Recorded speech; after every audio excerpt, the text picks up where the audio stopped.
अगर तुम्हारे texts beep beep boop जैसे दिखते हैं तो तुम शायद मॉर्स कोड इस्तेमाल कर रहे हो। चलो इस हिस्टोरिक लैंग्वेज को डिकोड करते हैं। मॉर्स कोड एक तरीका है मैसेजेस भेजने का, डॉट्स और डैशेस यूज करके।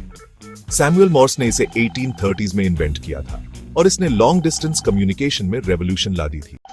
लेटर्स की बजाय हर कैरेक्टर एक यूनिक कॉम्बिनेशन है शॉर्ट और लॉन्ग सिग्नल्स का।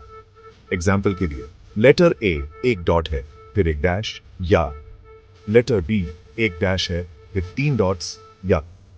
मोर्स कोड बहुत इंपॉर्टेंट था वॉर्स के टाइम पे, शिप्स पे और स्पेस में भी। ये हमारे प्रेजेंट डे टेक्सटिंग और ट्वीटिंग का ग्रैंड पेरेंट्स जैसा है। इवन टुडे हॉबिस्ट्स और इमरजेंसी रिस्पॉन्डर्स इसे यूज करते हैं। तो अगली बार जब बोर्ड हो रहे हो, ट्राई करो एक सीक्रेट मैसेज भेजने का मॉर्स कोड में।